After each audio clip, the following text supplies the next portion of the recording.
Hello everyone and welcome to the next video. Today's video is going to be a hybrid review / discussion of Time and the Gods, an omnibus by Lord Dunsany.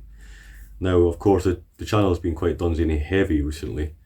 However, I feel like I need to review this because it's a large 600-page omnibus of Dunsany's fiction, and in fact I'm using this as a means to really give my fullest account of Dunsany's fiction and a portrait of him as a man and as a writer as well. And obviously, since I'm primarily focusing on him for my thesis, I feel like it's a good opportunity to kind of encapsulate Dunsany, and once complete and published, kind of to put Dunsany aside a little bit, because of course I've talked about Dunsany quite a lot on the channel recently. There will of course be overlap with reviews I've done in the past, videos I've done in the past. In the Land of Time and Other Fantasy Tales by Penguin Classics, obviously The King of Elfland's Daughter, which I won't actually be really talking about in this particular video, and 51 Tales as well, of course, which I reviewed not too long ago. The reason I'm actually reviewing this is that I had not actually read the second volume in the Pegāna mythology. Most of it, I believe about 15 or so stories, I had not read in that collection, Time and the Gods, which again is the second volume in the Pegāna mythology. And in fact, just looking at the contents page, I've had to go through and kind of tick off things that I've already read, and don't know if you can see this, but there's quite a lot of little notes and things. On that point, just on the structure of this particular omnibus, I'm not really a fan of how this is kind of laid out. The very first section, part 1, is actually Time and the Gods, which is again the second volume in the Pegāna mythology. It begins with that. I'm not entirely sure why. It's a kind of a strange order. The last section of this omnibus is in fact the very first part of the Pegāna mythology. Rather strange, because that starts on page 533. So it doesn't really give the best impression of Pegāna mythology as a whole. Now, speaking of the Pegāna mythology, I should of course start there, because I have reviewed Dunsany on the channel before, and indeed I have talked about the entire The Gods of Pegāna volume in my Land of Time in Land of Time and Other Fantasy Tales video. I will be giving a broader picture of Dunsany, most of all. There will be some excerpts, however, the goal of this entire video is really to present a picture of Dunsany, to talk about his themes, his moral standpoints, his aesthetics, things like this. There be islands in the central sea, whose waters are bounded by no shore, and where no ships come. This is the faith of their people. The Gods of Pegāna. In the mist before the beginning, fate and chance cast lots to decide whose the game should be, and he that won strode through the mists to Manayud Sushai and said, "Now make gods for me, for I have won the cast, and the games do be mine." Who it was that won the cast, and whether it was fate or whether chance, that went through the mist before the beginning to Manayud Sushai, none knoweth. The Gods of Pegāna is a very strange and idiosyncratic work. It's essentially a collection of vignettes, this created cosmology, this created theogony. It is extremely, it's an overused term, but Dunsany was sui generis in multiple respects. He's a pioneer. He was a father of fantasy, he was a father of weird fiction. No one had ever written something like the Gods of Pegāna before.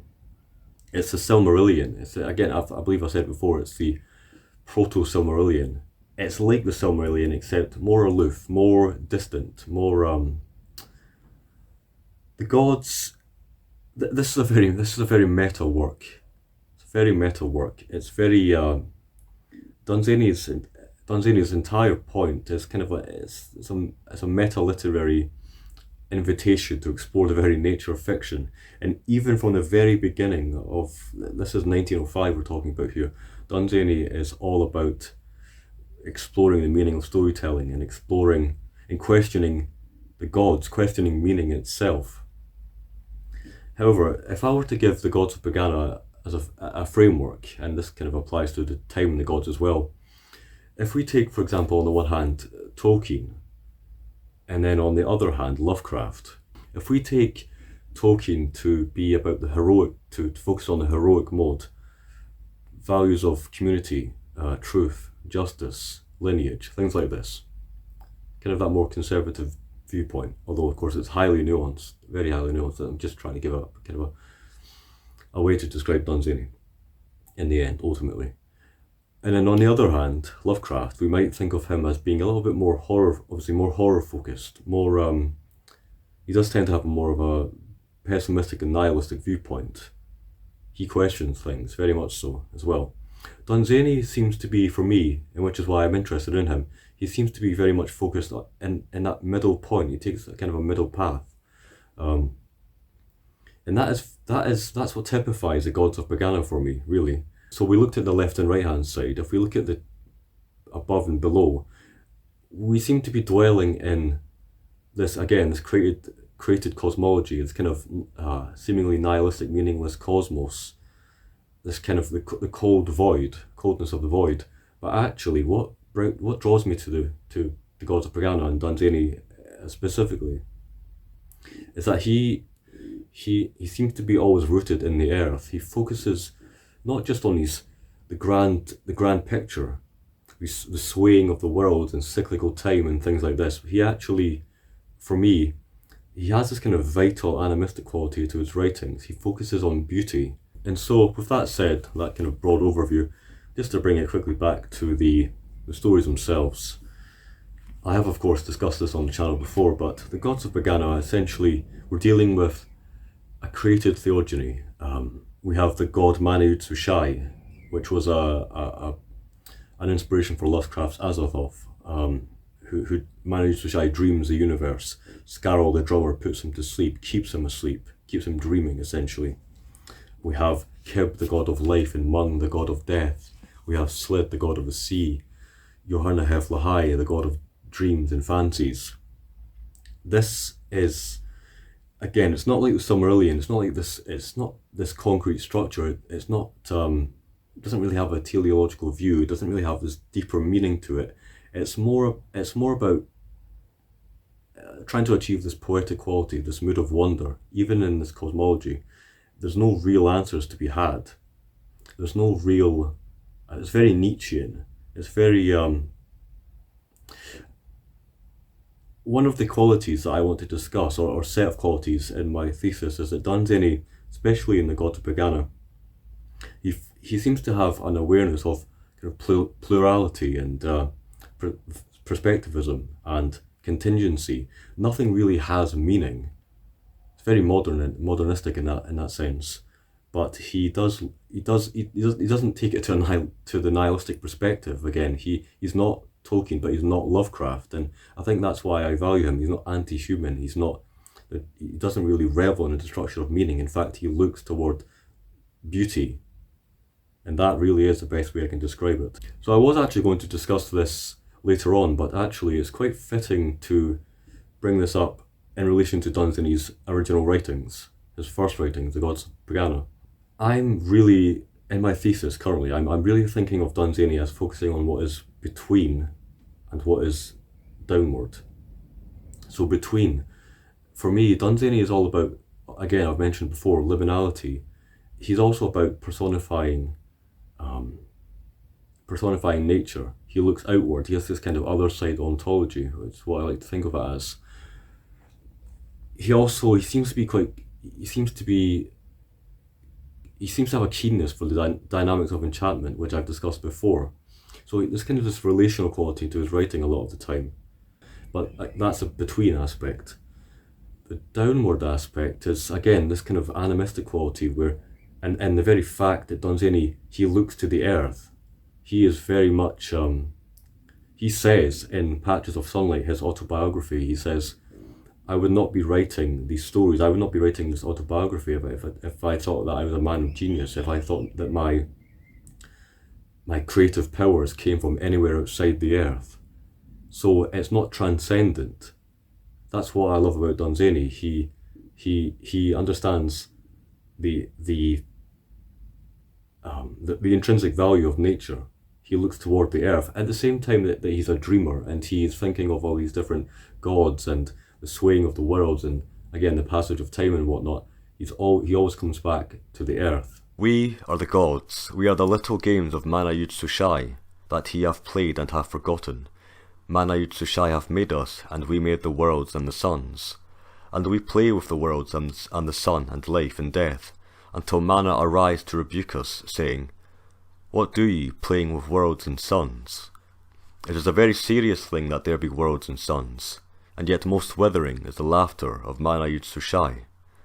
And when he arises from resting at the last, and laughs at us for playing with worlds and suns, we will hastily put them behind us, and there shall be worlds no more. And every night in his dream-built ship, Yuharnahef-Lahai setteth forth, with all his dreams on board, to take again their old hopes back to the people, and all forgotten fancies. But ere the day comes back to her own again, and all the conquering armies of the dawn hurl their red lances in the face of the night, Yuharnahef-Lahai leaves the sleeping worlds, and rows back up the river of silence that flows from Pegāna into the sea of silence that lies beyond the worlds. And the name of the river is Imrana, the river of silence. All they that be weary of the sounds of cities and very tired of clamour, creep down in the night time to Yuharnahef-Lahai's ship, and going aboard it among the dreams and the fancies of old time, lie down upon the deck, and pass from sleeping to the river, while Mung, behind them, makes a sign of Mung, because they would have it so. Now the next section is Time and the Gods, which again is the very first section in this omnibus, and the Gods of Pegāna, as I've just discussed, is the very last section. Now Time and the Gods, interestingly enough, I had not actually read most of the stories in here. Looking at the contents page, it looks like I had not read about 16 or so of these, 15, 16. I'd only read what were in a handful of what were in the Land of Time and Other Fancy Tales. So I was very much pleased to discover this. I thought I'd read more of the Pegāna mythology than I actually did.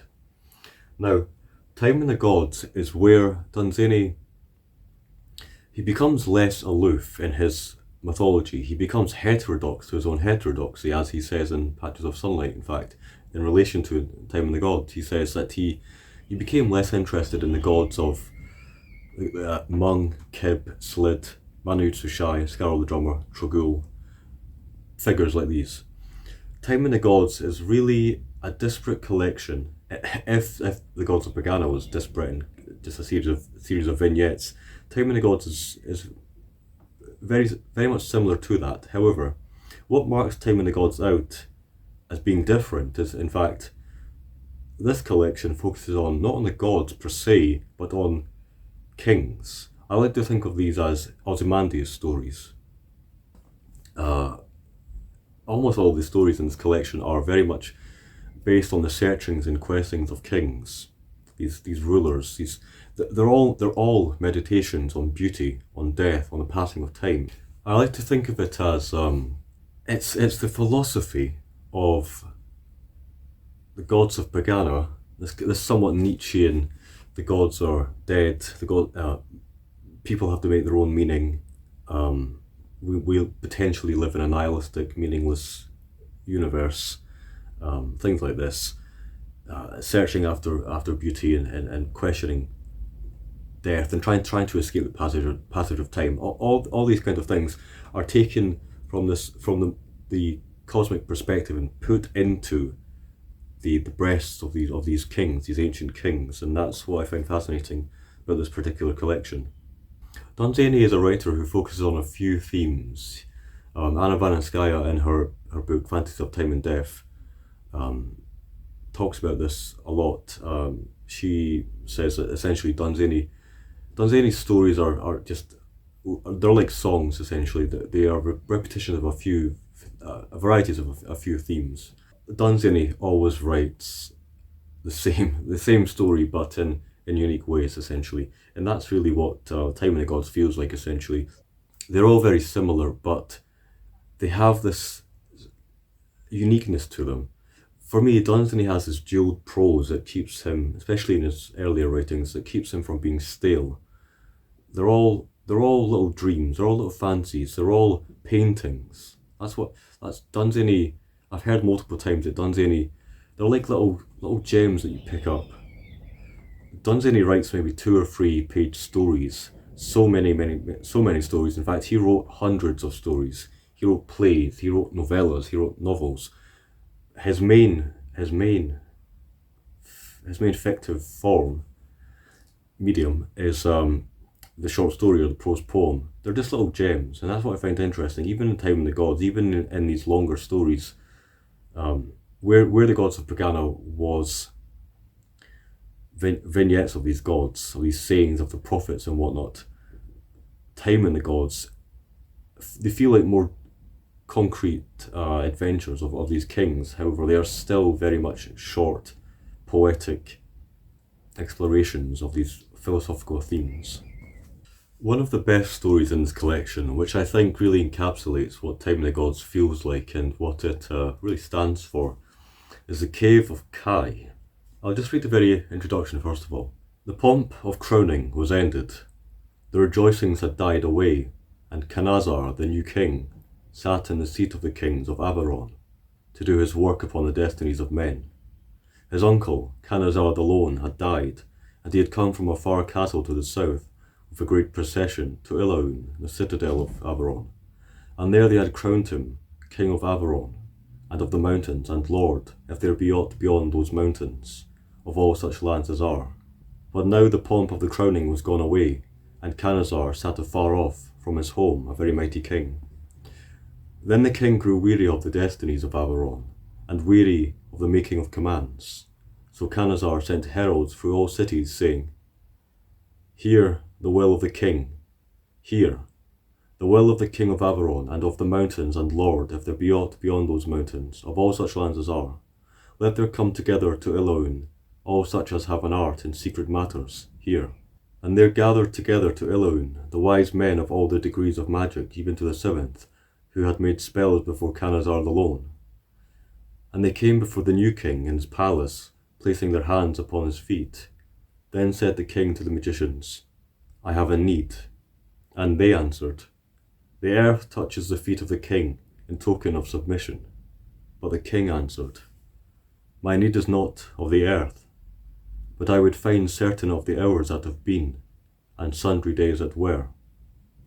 Essentially, The Cave of Kai is a very short story about a king that wants to recover the lost days.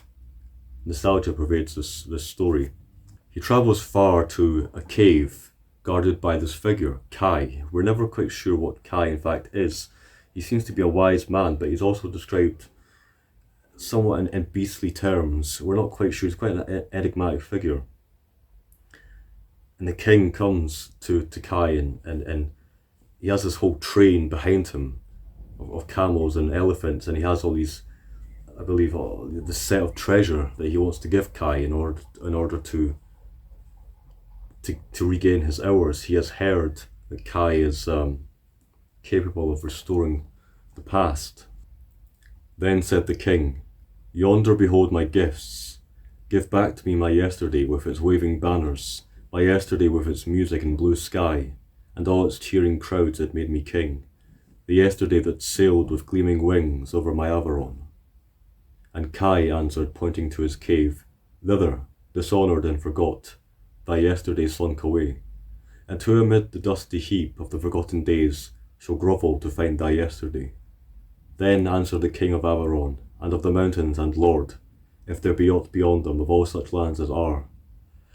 I will go down on my knees in yon dark cave, and search with my hands amid the dust, if so I may find my yesterday again, and certain hours that are gone. But Kai is not persuaded, and so the king goes back to his home. So the king came again to Averon, but it is told how there came into Ilaun one evening as the sun was setting a harper with a golden harp, desiring audience of the king. And it is told how men led him to Canazar, who sat frowning alone upon his throne, to whom said the harper, I have a golden harp, and to its strings have clung like dust some seconds out of the forgotten hours and little happenings of the days that were. That line is pure Dunsany to me. In fact, I got goosebumps. Just reading the passages from this 3 or 4 page story. There's so much in here, in Time in the Gods, and yes, that story is just about. Of course, it's about the power of art to stay the hand of time. That really encapsulates Time in the Gods for me, that story. And it's an interesting thing. In the Time in the Gods, there are very many deities, very many names of lands. You never really quite get a full picture of the mythology here. In fact, it's not really a mythology. It's just Time in the Gods, especially, is just a collection of tales of kings, as I've said before. And so, for me, it does make it a little bit difficult to describe any kind of a coherent picture aside from the themes I've discussed before. And so for that reason, I'm just going to, again, just to encapsulate Time in the Gods, I'm actually going to discuss the Sorrow of Search, which is another story of King Canazar. So if the first story of King Canazar was about the passing of time and the power of art to stay the hand of time, the Sorrow of Search is really about the quest for meaning, and that is really the other main point of Dunsany's writings at this point of time.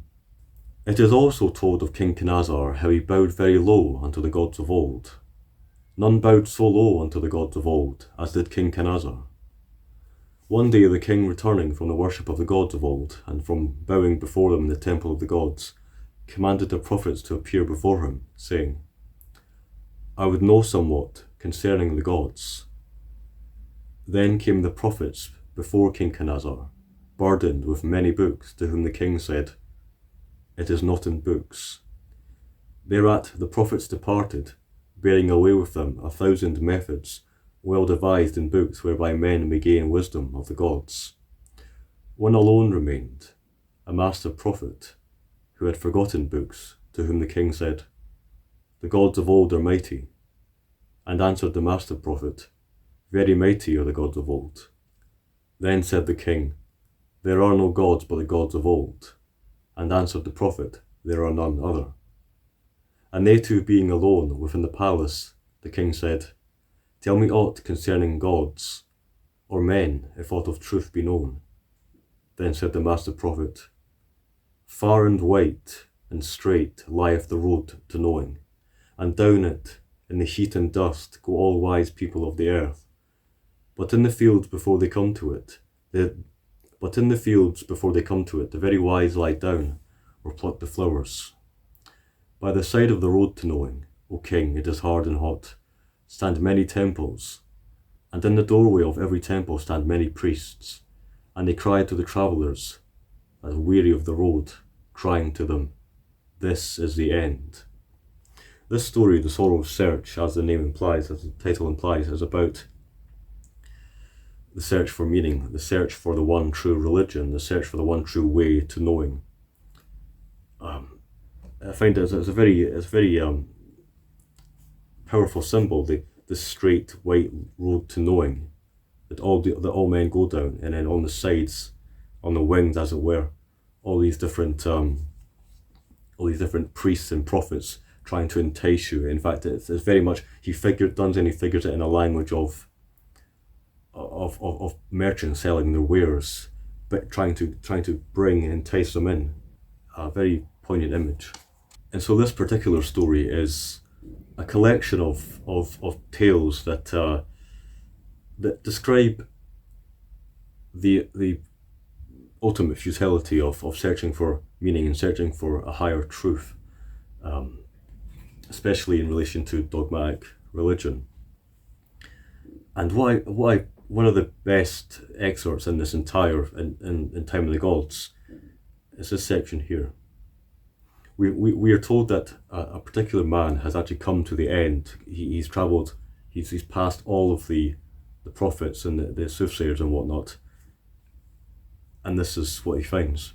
It is told that the traveller came at last to the utter end, and there was a mighty gulf, and in the darkness at the bottom of the gulf, one small god crept, no bigger than a hair, whose voice came crying in the cold, I know not.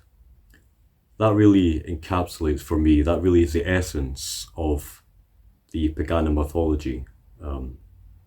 Dunsany was an atheist, I believe. He questioned dogmatic religion. He also portrays religion in very positive and nuanced terms, which is why he's an interesting writer. But he takes this very Nietzschean view of things. He's not convinced by absolutist universal claims of truth and whatnot.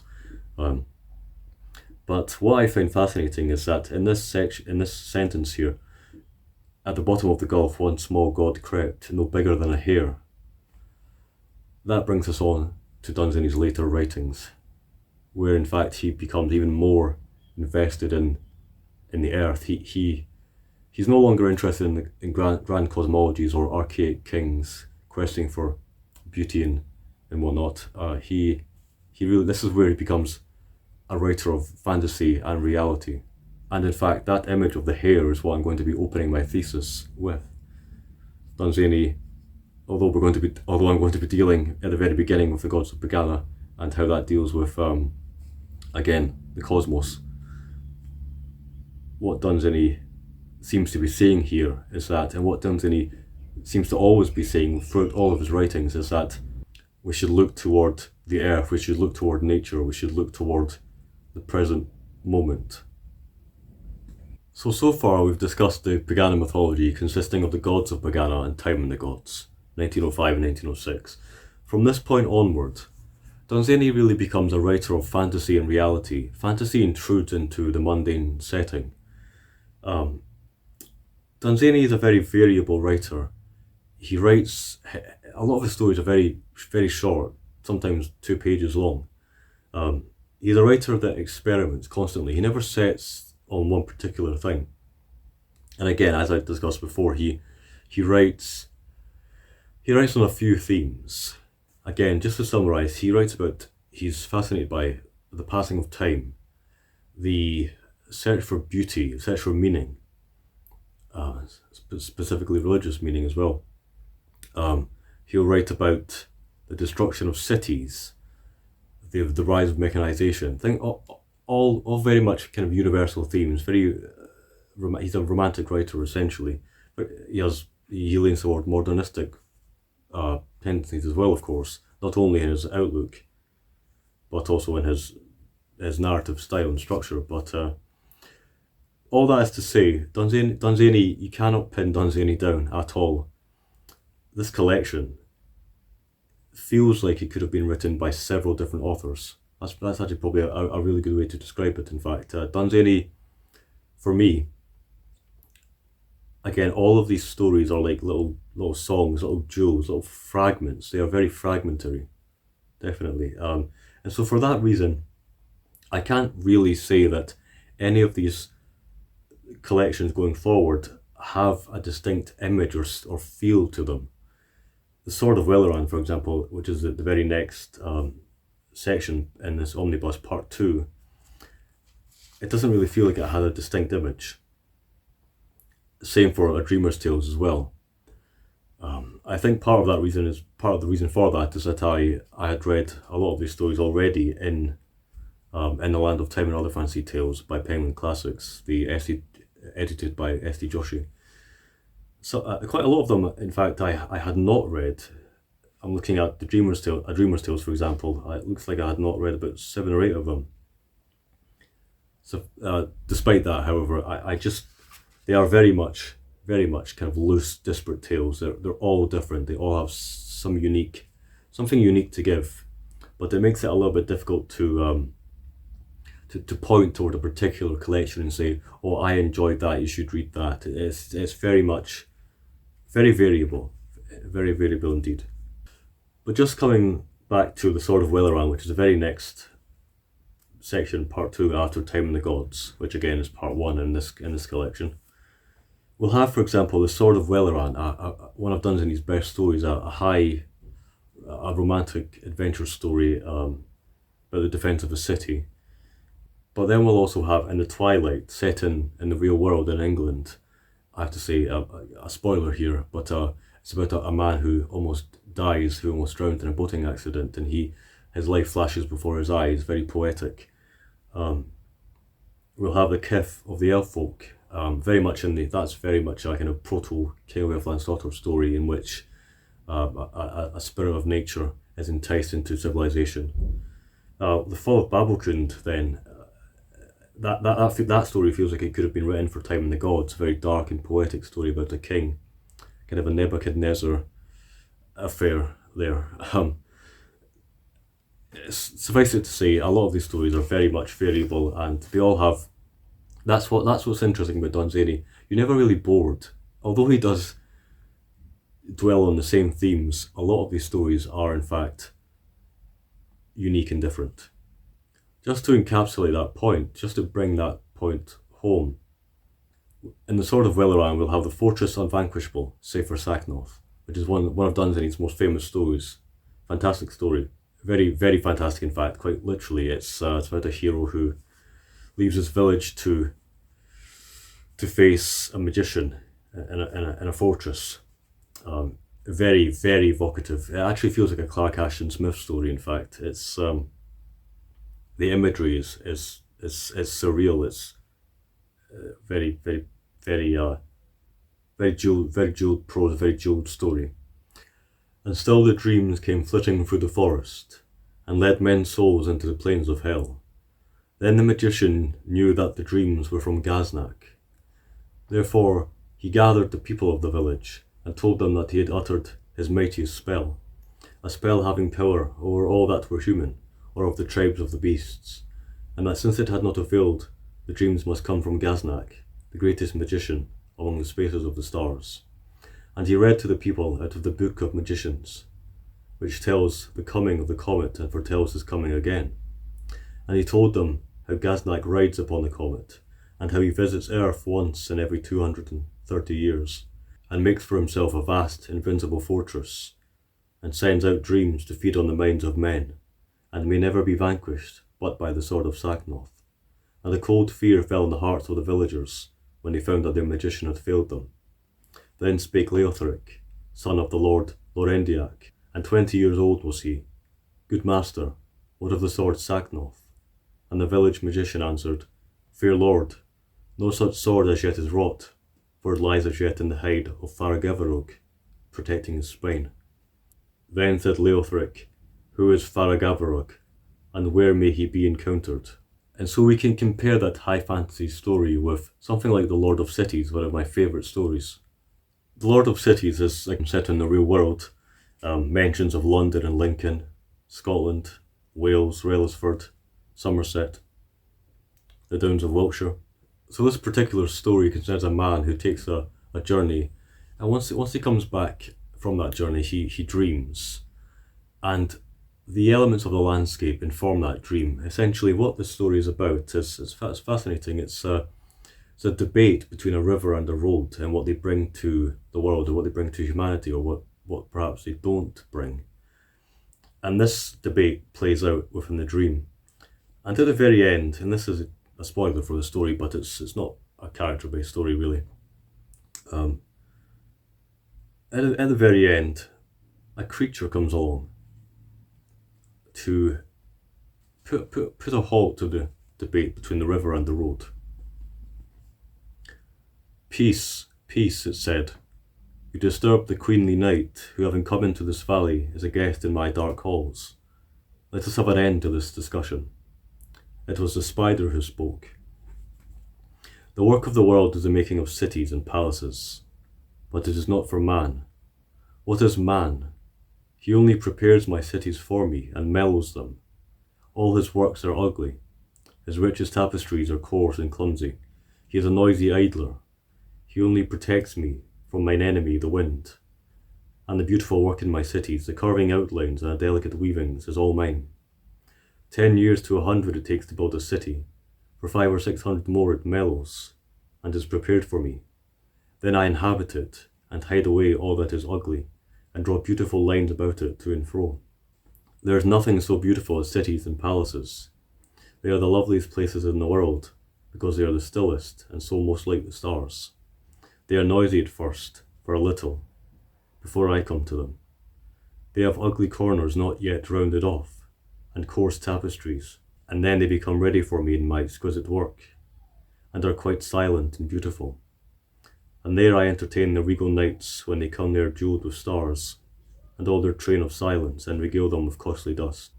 Already nods, in a city that I wot of, a lonely sentinel whose lords are dead, who grows too old and sleepy to drive away the gathering silence that infests his streets.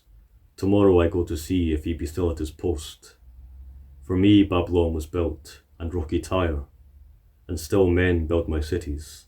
All the work of the world is the making of cities, and all of them I inherit. So there are many, many stories that I could talk about, but something like that, something like the Lord of Cities, it really encapsulates Dunsany's striving for beauty and his awareness of the ephemerality of the human project. But also, for me, he doesn't have a nihilistic quality to his writings, and that's what I find fascinating about him. And again, just comparing the Lord of Cities, this story set within the real world, and then something very much like the high fantasy, The Fortress of Unvanquishable, Sefer Saknoth. Those two stories in particular are a great way to describe Dunsany's short stories as a whole. So coming on to A Dreamer's Tales, it's very much a similar situation to the Sword of Welleran. Just reading some of these names, you might be able to see what I mean by this juxtaposition between pure fantasy and also the element of the mundane, of reality. Just reading some titles at random. The Field, The Day of the Pole, The Hashish Man, Poor Old Bill, Where the Tides Ebb and Flow, The Sword and the Idol, Bethmura, Poltarnes, Beholder of Ocean. There's a pleasant and positive combination of fantasy and reality. Of A Dreamer's Tales, my favourite stories by far, I have to say, are The Field, The Beggars, and Poltarnes, Beholder of Ocean. The Field is a story by Dunsany that really encapsulates him as a man and as a writer. Not only is it about the love of nature, it shows you his emphasis on dichotomy and juxtaposition, on liminality, on looking toward the other side. You could argue that a lot of his stories, like The Field, are rooted in a kind of an idealistic pastoralism. He is rooted in the romantic tradition, definitely. I would argue, however, that it's more nuanced than that. A lot of his stories actually explore urban nature. He, especially with the Gods of Pegāna and Time in the Gods, he has this kind of very old world style of the presentation of wilderness. It's not just pleasant rolling fields and whatnot. I think Dunsany's very nuanced in many ways. Just listen to the very beginning of The Field and you'll see why it's a quintessential Dunsany story and one of my favourites. When one has seen spring's blossom fall in London, and summer appear and ripen and decay, as it does early in cities, and one is in London still, then, at some moment or another, the country places lift their flowery heads and call to one with an urgent, masterful clearness, upland behind upland in the twilight, like to some heavenly choir arising rank on rank, to call a drunkard from his gambling hell. No volume of traffic can drown the sound of it, no lure of London can weaken its appeal. Having heard it, one's fancy is gone, and evermore departed to some coloured pebble, a gleam in a rural brook, and all that London can offer is swept from one's mind like some suddenly smitten metropolitan Goliath. The call is from afar, both in leagues and years, for the hills that call one are the hills that were, and their voices are the voices of long ago, when the Elf King still had horns. I see them now, those hills of my infancy, for it is they that call, with their faces upturned to the purple twilight, and the faint diaphanous figures of the fairies, peering out from under the bracken to see if evening has come. I won't spoil the story, but it's about the conflict between nature and civilization, and the poetic way of seeing. It's a fantastic story. So comparing The Field, that story set in the real world, with something like Poltarnes, Beholder of Ocean. Now, I had heard Poltarnes was one of the best Dunsany stories, and I can see why. In fact, as I read this, I actually had to write down at the very bottom of the page something deeper and more refined / considered in this story already. This is not too long of a story. It's about maybe 12 or so pages, maybe even less. But there's something so dense and deep and poetic and considered about it. It feels, some of Dunsany's stories admittedly feel a little bit, I wouldn't say lazy, but they feel quite obvious. They feel quite simplistic, and they're very, very short. This one doesn't feel like that. This one actually feels more like it could be part of a mythos. In fact, as we'll get onto, I wonder if this story inspired Tolkien, because this story is about the spiritual power of the sea. Toldies, Mondath, Harazim, these are the inner lands, the lands whose sentinels upon their borders do not behold the sea. Beyond them to the east there lies a desert, forever untroubled by man. All yellow it is, and spotted with shadows of stones, and death is in it, like a leopard lying in the sun. To the south they are bounded by magic, to the west by a mountain, and to the north by the voice and anger of the polar wind. Like a great wall is the mountain to the west. It comes up out of the distance, and goes down into the distance again, and it is named Poltarnes, beholder of ocean. To the northward, red rocks, smooth and bare of soil, and without any speck of moss or herbage, slope up to the very lips of the polar wind, and there is nothing else there but the noise of his anger. Very peaceful are the inner lands, and very fair are their cities, and there is no war among them but quiet and ease. And they have no enemy but age, for thirst and fever lie sunning themselves out in the mid-desert, and never prowl into the inner lands. And the ghouls and ghosts whose highway is the night are kept in the south by the boundary of magic, and very small are all their pleasant cities, and all men are known to one another therein, and bless one another by name as they meet in the streets. And they have a broad green way in every city, that comes in and out of some vale or wood or downland, and wanders in and out about the city, between the houses and across the streets. And the people walk along it never at all, but every year at her appointed time, spring walks along it from the flowery lands, causing the anemone to bloom on the green way, and all the early joys of hidden woods, or deep secluded vales, or triumphant downlands, whose heads lift up so proudly, far up, aloof from cities. Sometimes waggoners, or shepherds walk along this way, they that have come into the city from over cloudy ridges, and the townsmen hinder them not, for there is a tread that troubleth the grass, and a tread that troubleth not, and each man in his own heart knoweth which tread he hath. I really wouldn't want to give spoilers for this story. Suffice it to say, the story concerns the spiritual power of the sea, the lure, the draw of the sea. And of course, from the very introduction, we read that there's this colossal mountain in the west, which hides the view of the sea, and yet these men who live in many ways a utopia are drawn to the sea. The story is really a romance. A council of kings occurs in which a man is tasked to find what lies beyond. Again, another quintessential Dunsany story.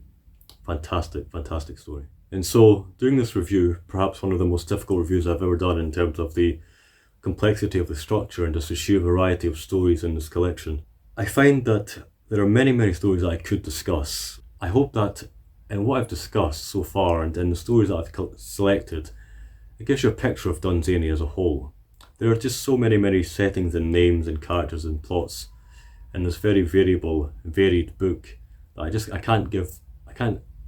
I can't describe all of them without taking maybe 2 or 3 hours. There's many stories in this collection, as I've said before. But having looked at the Pegāna mythology, and having looked at the Sword of Welleran and A Dreamer's Tales, we come now to the Book of Wonder and the Last Book of Wonder. Unfortunately, I cannot say I'm keen on these two collections. That's an unfortunate thing, considering they are some of the longest collections in Dunsany in terms of his short stories. Oddly enough, they are considered to be some of Dunsany's best writings. However, S.C. Joshi does not agree with that, and I have to agree with S.C. Joshi.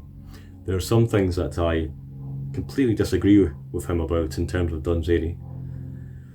But he's very much on the mark with the Book of Wonder and the Last Book of Wonder. In fact, now that I'm remembering it, Lovecraft himself said that he fell away from Dunsany a little bit after the Book of Wonder and the Last Book of Wonder.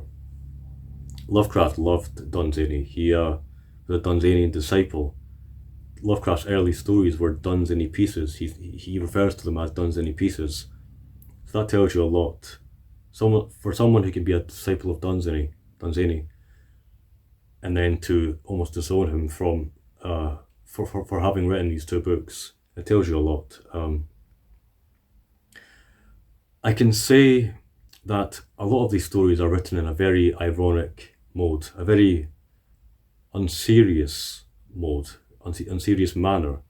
They're very silly. You're not supposed to take them seriously.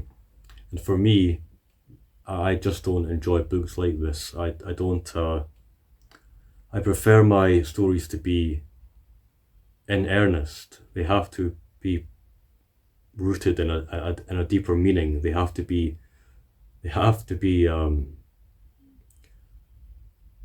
telling you something of worth. They can't just be pure entertainment. And a lot of these stories are just simply pure entertainment.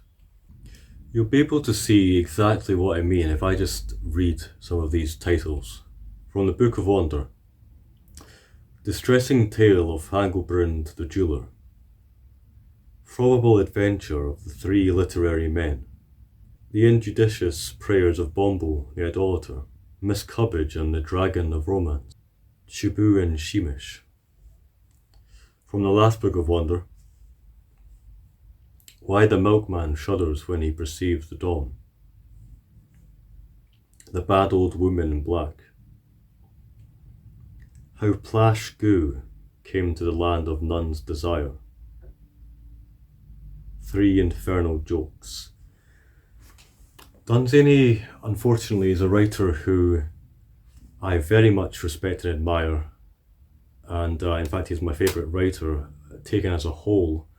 But from the very beginning, even in something as aloof and dark as the Pegāna mythology, he has this kind of humour, a strain of humour in his writings and in his outlook. Very much an ironic style, and that's really taken to the extreme in these two books of wonder. So because this video is long enough, I'm not going to go into the details of these stories. Suffice it to say, the Book of Wonder and the Last Book of Wonder, they are stories that are highly repetitive. There are about 4 or 5 stories that detail the adventures of thieves trying to steal treasure or to steal idols. A lot of these stories are very much, they feel like Dunsany was just writing them as pure entertainment to get some money in his pocket. Really, it's very unfortunate. There are several pirate tales as well. Just stories that just feel, again, like they don't have any deeper meaning. In fact, it almost doesn't feel like Dunsany was writing them. So not all is lost, however. There are still good stories within these two collections. So in the Book of Wonder, we have The Wonderful Window and The Coronation of Mr. Thomas Shapp. I'm actually I've mostly written a rather large essay on The Wonderful Window. So those two particular stories are very good. Fantasy reality stories about the imagination and, apologies for the noise, imagination and the power of art and the opposition between business and dreaming, things like this. Good stories. How One Came as Was Foretold to the City of Never. A story about childhood and yearning and the twilight and the beauty of cities. That is indeed a story I've recorded an audio narration for, one of the best, and in fact that story doesn't feel like should have even been included in the collection. It's rather a shame. For the Last Book of Wonder, despite the fact that there are quite a few stories in this collection, I can't really say that any of them particularly stand out. I had read The City on Mallenting Moor and a couple of others from the In the Land of Time and Other Fantasy Tales Penguin Classics collection, but aside from those, none really stand out other than A Tale of the Equator. This is a fantastic poetic story, and I think it suffices to read this, quite an extended excerpt from it, and really end the review there, because it really encapsulates Dunsany for me. The story concerns an Eastern ruler who wants to construct a marvellous palace on the equator, and in order to discover in his mind what this fantastic construction might look like, he invokes the words of the poets, and one particular poet says this to him: "Yea, I behold this palace, for we see future things. I see its white walls shine in the huge glare of midsummer, and the lizards lying along it motionless in the sun, and men asleep in the noonday, and butterflies floating by, and birds of radiant plumage chasing marvellous moths, far off the forest and great orchards glorying there, and iridescent insects dancing round in the light. I see the wall upon the other side. The snow has come upon the battlements, the icicles have fringed them like frozen beards, a wild wind blowing out of lonely places, and crying to the cold fields as it blows, has sent the snowdrifts higher than the buttresses. They that look out for windows on that side of thy palace see the wild geese flying low, and all the birds of winter, going by swift in packs, beat low by the bitter wind, and the clouds above them are black, for it is midwinter there, while in thine other courts the fountains tinkle, falling on marble warmed by the fire of the summer sun. Such, O King of the years, shall thy palace be, and its name shall be Erlathdronion, Earth's wonder, and thy wisdom shall bid thine architects build it once, that all may see what as yet the poets see only, and that prophecy be fulfilled. And when the poets ceased, the Sultan spake and said, as all men hearkened with bent heads, It will be unnecessary for my builders to build this palace, Erlathdronion, Earth's wonder, for in hearing thee, we have drunk already its pleasures. And the poet went forth from the presence, and dreamed a new thing." Time and the Gods is one of my favourite books. Although it contains many stories that I'm not really keen on, the sheer scope and scale and variety of this omnibus, and the very fact that it contains so many of the stories that I've talked about in the past and that I've read in other collections, it contains so much of Dunsany that it has to be one of my favourite books of all time. I really can't recommend it enough, and I'm aware that there are so many stories that I could have talked about. Perhaps I might discuss some in a future video. And it's just such an interesting thing, despite the fact that I've reviewed 3 Dunsany books so far on the channel. This will be my 4th. I still find that there's so much to talk about, and I can't say enough really. Time and the Gods. So thanks for watching, everyone. Until next time.